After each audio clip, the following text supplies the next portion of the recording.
2022 तक कि हर बेघर को घर दिया जाएगा, लेकिन ये वादा भी उनके बाकी दूसरे विरोधी पार्टियां आपको धर्म के आधार पर बांटने का काम कर सकती है। पर आपको ध्यान रखना होगा कि बहुजन मैं समझ सकता हूं, पर आप सब इतने देर से इंतजार कर रहे हैं। हमारी माताएं बहनें जो इतनी दूर से आई हैं, पहले तो एक बार जोरदार तालियां हो जाए हमारी माता बहनों के लिए। हमारे सारे बड़े बुजुर्ग, हमारे युवा साथी और हमारे मीडिया बंधु, आप सभी का भी मैं तहे दिल से धन्यवाद करता हूं कि आप सब जो यहाँ हमारी संकल्प यात्रा के समापन पे आए हैं। साथियों,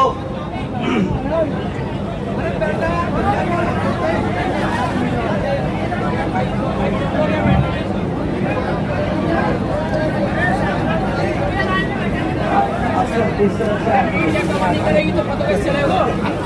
आप जरूरी है साथियों,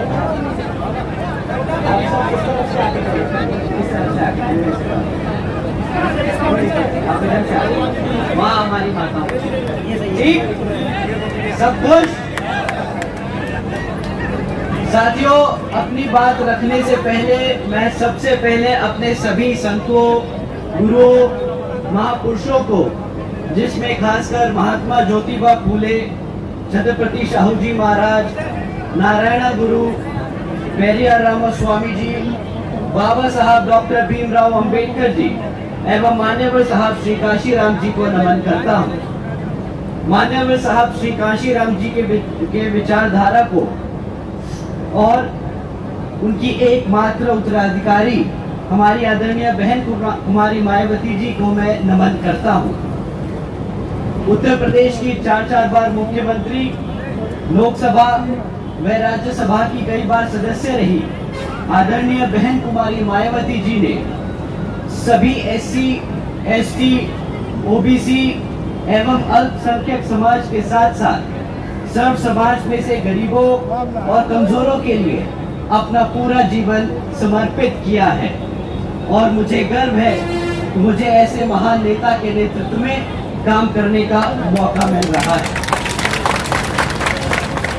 आदरणीय बहन कुमारी मायावती जी का मैं हार्दिक अभिनंदन और आभार व्यक्त करता हूं।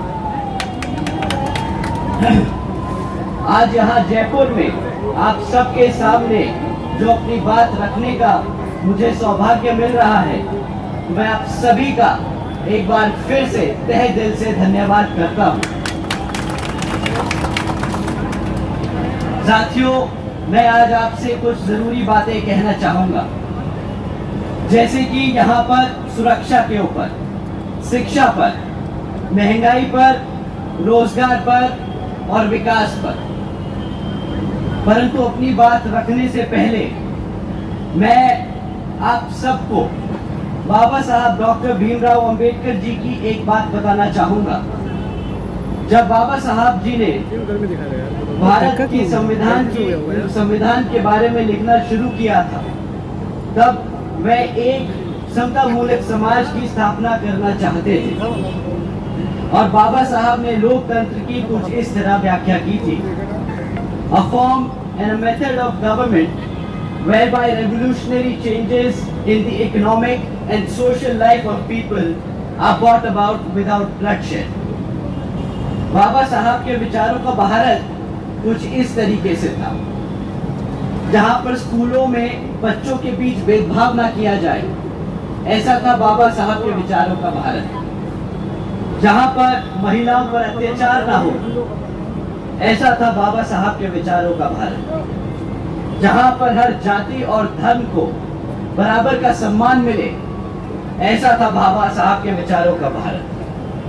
परंतु हकीकत तो ये है कि आज यहाँ राजस्थान में जो कांग्रेस की सरकार चल रही है, वह न सिर्फ SC, ST, OBC विरोधी है, बल्कि वह बहुजन समाज के साथ साथ सर्व समाज विरोधी भी है। हमारे बहुजन समाज के साथ जो आज यहाँ अन्याय और अत्याचार हुआ है, वो किसी से छिपा नहीं है। छिपा नहीं है जो पाली में एक दलित माँ और उसकी गर्भवती बेटी के साथ दबंगों ने करी मार पिटाई। छिपा नहीं है जो दौसा में एक दलित महिला के साथ किया 8 वैशी दरिंदों ने बलात्कार। छिपा नहीं है जो धौलपुर में एक 26 वर्ष की दलित महिला के साथ हुआ। वो मासूम बच्चा जिसको अपने पिता के साथ अब अपनी आंखों के सामने अपनी मां का गैंगरेप होते हुए देखना पड़ा। क्या बीती होगी उस पति पर जब राजस्थान की इस कांग्रेस सरकार ने इस घटना को एक मारपीट का केस बना दिया। क्या बीती होगी उस बच्चे पर जब उसने अपने पिता को इतना लाचार पाया और अपनी मां को इतना बेबस। मैं यहां मौजूद हर अपने युवा भाई और बहन से पूछना चाहता हूं कि अगर तुम उस बच्चे की जगह होते तो कैसा महसूस करते। मैं यहां मौजूद हर पति से पूछना चाहता हूं कि अगर तुम्हारी बीवी होती उस महिला की जगह तो कैसा महसूस करते। क्या आप लोगों का खून नहीं खौलता ऐसी खबरें सुनकर? बताइए। साथियों, इस कांग्रेस के राज में आज तक बहुजन समाज को न्याय नहीं मिला है। मिला है तो सिर्फ दुख और दर्द। अरे जो सरकार हमारी हमारी बहन बेटियों को सुरक्षा ना दे पाए, अरे जो सरकार हमारी बहन बेटियों की इज्जत ना कर पाए, उस मुख्यमंत्री को गद्दी पे बैठने का कोई हक नहीं।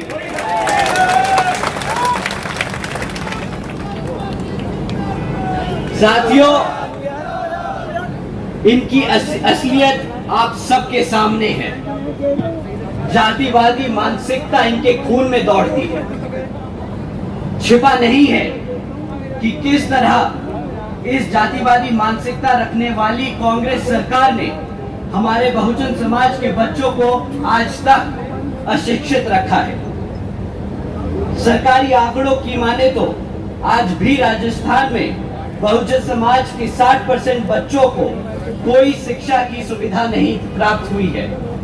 और अगर किसी तरह वो बच्चे 40% बच्चे सरकारी स्कूल तक पहुंच जाएं, तो 70% स्कूलों में आज भी बिजली की व्यवस्था नहीं है और साथ ही साथ 70% स्कूलों में कंप्यूटर्स की भी व्यवस्था नहीं है। अगर मैं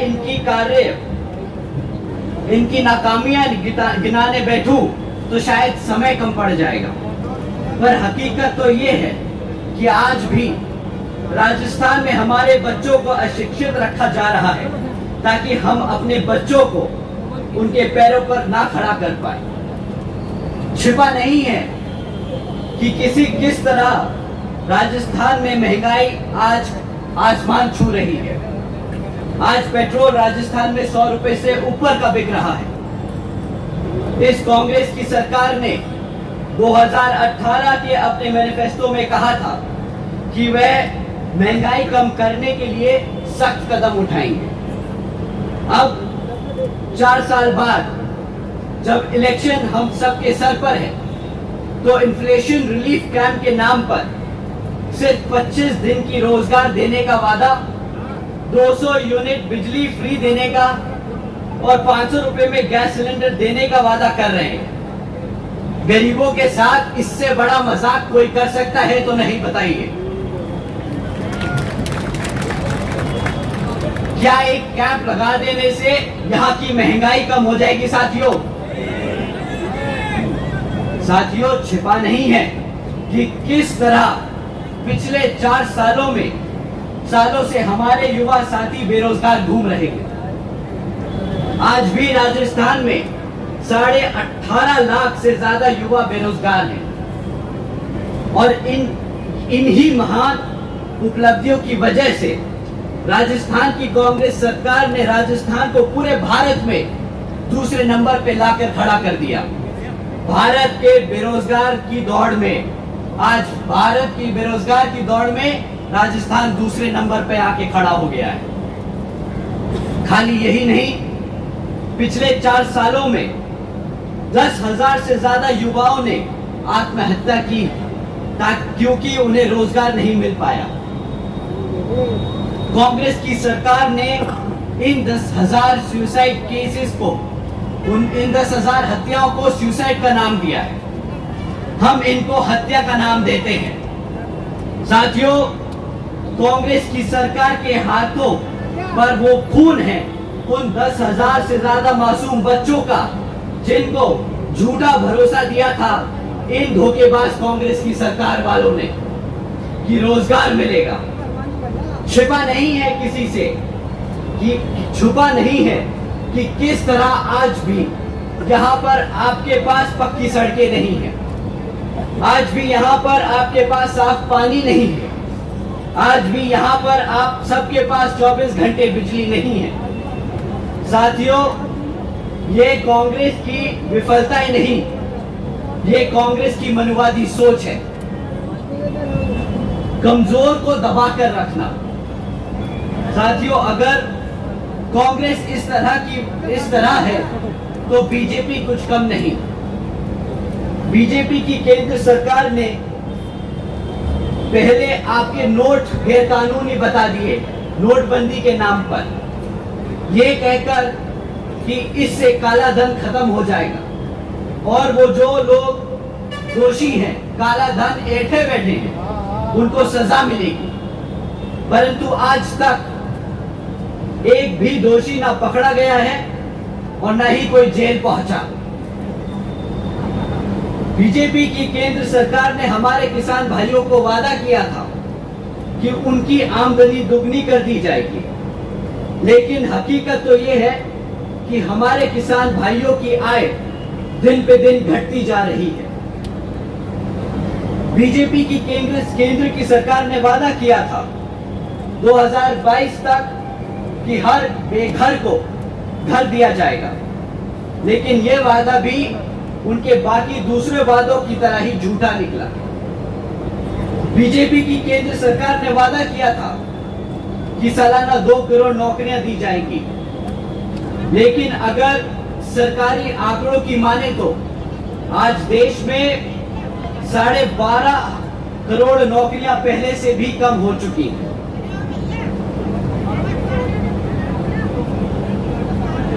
हमारी महिलाएं बहुत देर से गर्मी में बैठी हैं, तो साथियों जो फैन के सामने खड़े हैं जरा साइड हट जाएं।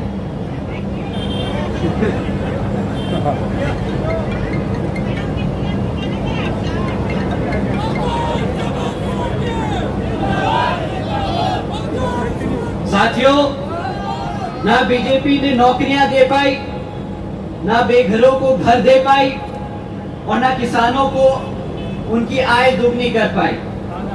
बस डबल इंजन सरकार का ढिंडोरा पीटते रहते हैं पूरे देश में। साथियों, आदरणीय बहन जी ने कभी भी लंबे चौड़े वादे नहीं किए, बस अपने समाज के साथ साथ सर्व समाज के लिए कानून व्यवस्था और सामाजिक व्यवस्था के लिए अनेकों कार्य करके दिखाए हैं।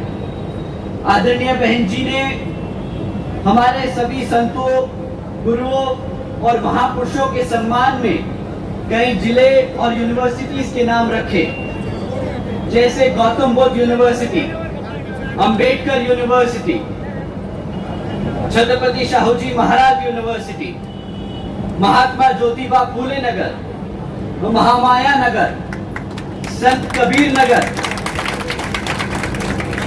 साथियों, बहन जी ने अपने महापुरुषों के सम्मान में ये सब काम इसलिए किए ताकि हमारी आने वाली पीढ़ी अपने संतों और गुरुओं को कभी ना भूले। आदरणीय बहन जी ने सावित्रीबाई फूले बालिका शिक्षा योजना के तहत 7 लाख से ज्यादा बच्चियों को 12वीं तक की शिक्षा प्राप्त करने हेतु 600 करोड़ से ज्यादा की लागत इन बच्चियों को अपने पैरों पर खड़ा कर एक उज्जवल भविष्य देने के लिए खर्ची। आदरणीय बहन जी ने देश में पहली बार सरकारी कॉलेजेस के स्टूडेंट हॉस्टल्स में अन्य पिछड़े वर्गों के छात्रों के लिए 27% आरक्षण की व्यवस्था तय की। आदरणीय बहन जी ने महामाया गरीब बालिका आशीर्वाद योजना के तहत 3,25,000 बच्चियों को 1 लाख रुपए देने का काम किया। आपको जानकर हैरानी होगी कि इस योजना के तहत 3,250 करोड़ रुपए बहन जी ने अपनी बच्चियों को सीधा उनके बैंक खातों में दिए। आदरणीय बहन जी ने अपने शासनकाल में 12,500 करोड़ की लागत से हमारे SC, ST, OBC व आदिवासी समाज के 3,50,000 से ज्यादा परिवारों को महामाया आवास योजना आवास योजना के तहत अपना खुद का घर दिया।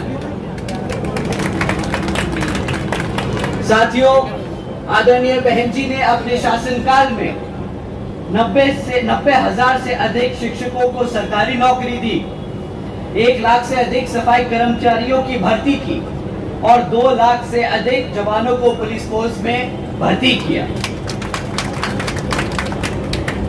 आदरणीय बहन जी ने SC, ST, OBC एवं अल्पसंख्यक समाज के साथ साथ सब समाज में से गरीबों और कमजोरों को मुफ्त में राशन देने जैसी योजनाएं नहीं चलाई। इनकी इन योजनाओं की वजह रोजगार देने के काम किए ताकि हमारा समाज अपने पैरों पर खुद खड़ा हो सके।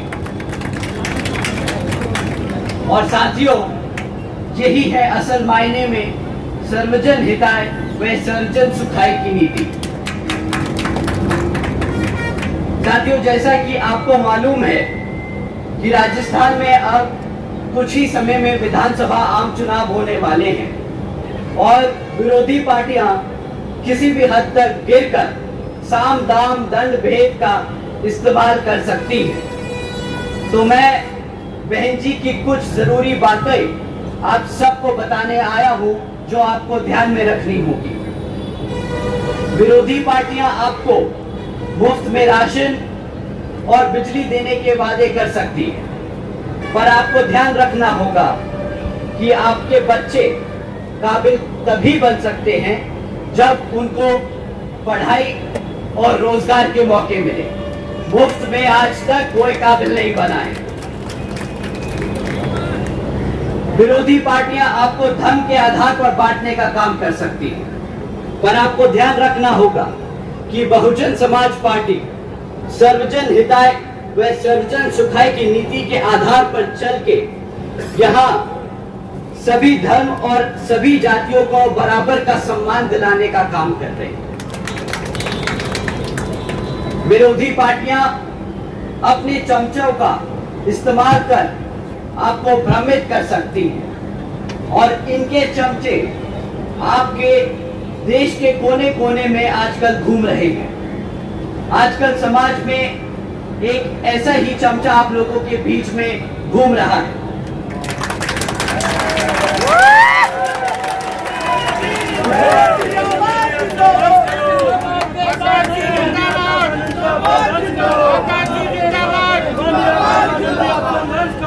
परंतु साथियों, हकीकत उसकी ये है, वो जो हमारे 1000 युवाओं के ऊपर मुकदमा लगवा के उन्हें फंसा दे, कभी कांग्रेस की गोद में जाके बैठ जाए तो कभी आरएलडी और आरजेडी की गोद में जाके बैठने वाला, वो जो सपा से अपने दलितों के वोटों का 2 सीटों पे समझौता कर फिर आंसू टपकाने वाला,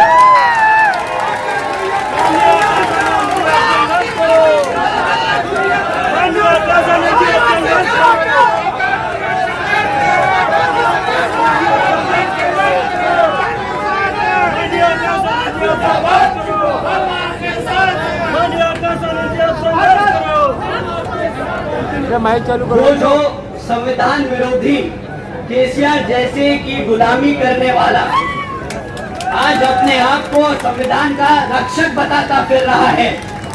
संघर्ष करो,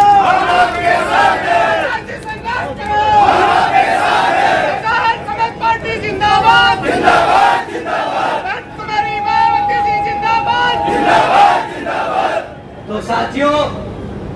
ऐसे नाटकबाज और धोखेबाज से आप सबको संभल के रहना होगा। नीले झंडे वाले तो बहुत आएंगे, जैसे भेड़ के रूप में भेड़िए, लेकिन आपका झंडा वही है जिस पर हाथी का निशान है।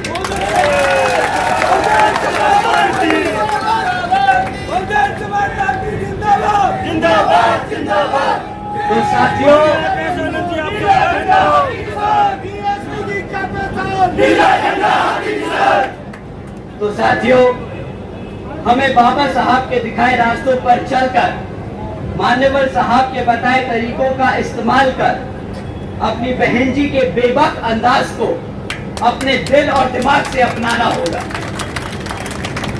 तो साथियों, समय आ गया है कि हम सब एकजुट होकर समाज के हर एक व्यक्ति को बसपा से जोड़ बता दें कि हम आ रहे हैं हर उस चीज के लिए जो इस संविधान में हमारे लिए, हमारे समाज के लिए हमारे गुरु देकर गए हैं, बाबा साहब डॉक्टर भीमराव अंबेडकर जी।